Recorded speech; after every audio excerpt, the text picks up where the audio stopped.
Varahi media.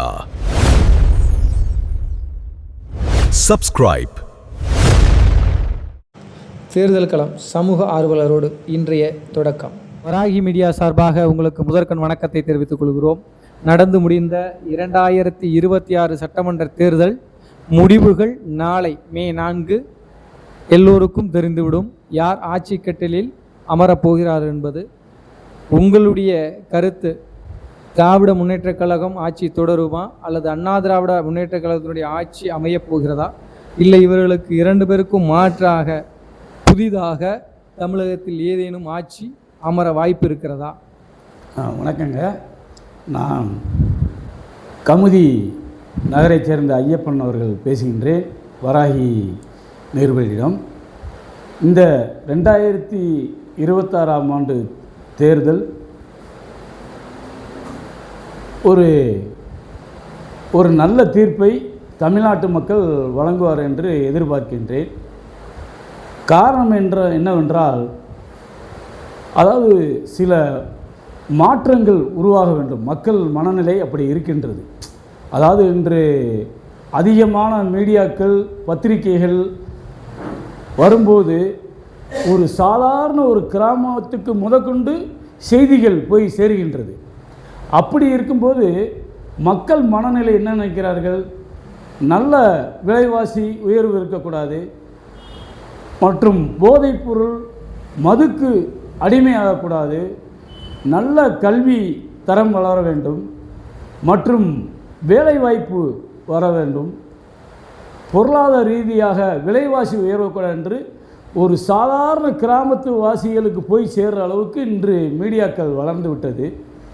அதனால் இன்றைய ஏற்கனவே 5 ஆண்டுகளில் அனைவருக்கும் சொல்ல வேண்டும், நான் கட்சியாக பேசவில்லை, பொதுவாக சொல்லுகின்றேன், பல மாற்றங்களை விரும்புகின்றார்கள்.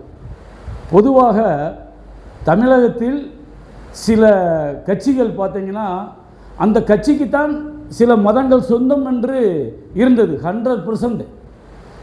அதை இப்பொழுது உள்ள இளைய தலைமுறைகள் புதிய கட்சிகள் ஆரம்பித்து சில சுயேட்சைகளும் போட்டி போட்டு அவர்கள் என்ன பண்ணுறார்கள், அந்த மதம் சாதிக்கு அப்பாற்பட்டு கிட்டத்தட்ட ஒரு 20லிருந்து 25% மாற்றத்தை கொண்டு வந்து விட்டார்கள். இது பெரிய சிறப்பு. இந்த 2026ஆம் ஆண்டு தேர்தல் ஒரு பெரிய மாற்றம் மக்களிடம் போய் சேர்ந்திருக்கு. இது எப்படின்னா, இந்த மூட நம்பிக்கையான ஒரு அரசியலை உடைத்து விட்டார்கள். வரவேற்கத்தக்க வேண்டியது. இப்பொழுது இந்த புதிய வாக்காளர் பட்டியல் இளைஞர்கள் மற்றும்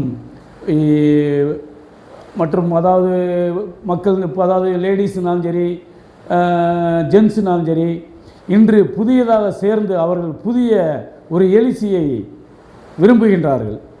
அதனால் இன்று உதாரணத்துக்கு நான் சொல்லுகின்றேன், சில தமிழ்நாட்டில் சுகாதாரங்கள் இல்லாமல் நடைபெறுகிறது. இன்றைக்கி ஒரு ஆஸ்பத்திரியில் போனாலும் சரி சொல்லுகின்றார்கள், நான் ஆட்சி செலுத்தினேன் அதை. ஆனால் தமிழக மக்கள் முழுக்க ஒரு மாற்றத்தை எல்லாருமே 3 இலக்கில் இந்த வட்டம் தமிழக மக்கள் தீர்ப்பு வழங்க மாட்டார்கள். 2 இலக்கில் தான் தீர்ப்பு வழங்குவார்கள். அதில் மாற்றம் இல்லை. ஒருவேளை கூட்டணி ஆட்சி அமையலாம், தனிப்பட்ட ஆட்சிக்கு எந்தவித மாற்றம் இல்லை. ஏன்னா அந்த அளவுக்கு இன்றைக்கி அதிருப்தியாக இருக்கின்றது தமிழக மக்களுடைய எண்ணங்கள். அதனால் நாளைக்கு இன்னும் ஒரு 12 மணி நேரம் இருக்கின்றது.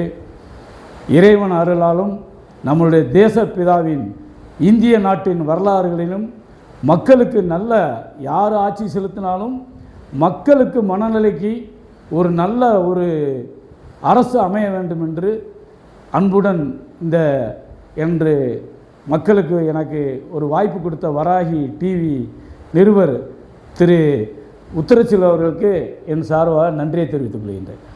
இன்னொரு கேள்வி, தென் மாவட்டத்தில் எந்த மாதிரியான மாற்றங்கள் வரும்னு நினைக்கிறீங்க? டிஎம்கே வருமா, ஏடிஎம்கேயா, அல்லது டிவிகேயா, அல்லது நாம் தமிழர் கட்சியா? ஏதாவது ஒரு மாற்றங்கள் இருக்கா, இல்லை பணம் அதிகமாக கொடுத்துருக்கிற வேட்பாளர் மட்டும்தான் வெற்றி பெறுவான்னு நினைக்கிறீங்களா? தென் மாவட்டங்களில் இந்த அதாவது தேர்தல் கமிஷன் நல்லா சிறப்பாக செய்தார்கள், வரவேற்கத்தக்கது. அதேபோல் பாதுகாப்புத்துறையும் இருந்தாலும். ஆனால் சென்ற தேர்தலை காட்டிலும் இந்த ஆண்டு மக்களிடம் சில பரிசு பொருட்கள் மற்றும் பணப்புழக்கங்கள் அதிகமாக சென்றது. அதற்கு தடை செய்யவில்லை. அது ஒரு குறையாக தென் மாவட்டங்களில் மற்றும் வட மாவட்டங்களில் எனக்கு தெரியவில்லை. தென் மாவட்டங்களை பொறுத்த மட்டும் பணமழை பொழிகின்றிருக்கிறது, அதில் மாற்றம் இல்லை. இவர்களும் என்ன நினைக்கிறார்கள், இன்னும் தென் மாவட்டங்கள் கொஞ்சம் மாற வேண்டும், இன்றும் மத அரசியல் சாதி அரசியல்னு சில கிராமங்களில் ஒரே மக்கள் இருக்கிறனால அப்படி எண்ணங்கள் தென் மாவட்டங்களில் இருக்கின்றது. அதனால் மீண்டும் ஒரு மாற்றங்கள் வருவது தென் மாவட்டங்களில் எதிர்பார்க்க முடியாது. காரணம் என்னவென்றால் இதுக்கு பணமழை பொழிந்து விட்டது தென் மாவட்டங்களில். அதனால் ஏற்கனவே இருந்த நபர்கள் வருவதற்கு அதிகமான வாய்ப்பு இருக்கிறது. நிறுவனர் அவர்களே, ரைட். அதாவது பணம் நாயகம் அதிகமாக செலவிடப்பட்டதால் மாற்றத்துக்கு வாய்ப்பில்லை, அதிகமாக செலவழித்தவர்கள் தான் வெல்வார்கள் என்பது உங்களுடைய கருத்தாக இருக்கிறது. உங்களுடைய மேலான நேரத்தை எங்களுக்கு பயன்படுத்தி மிக்க நன்றி. நாளை கண்டிப்பாக யார் ஆட்சி அமைந்து விடும் என்பது தெரிந்துவிடும். மீண்டும் ஒரு நல்ல ஒரு சந்திப்பில் சந்திப்போம். நன்றி, வணக்கம். தேங்க்யூ.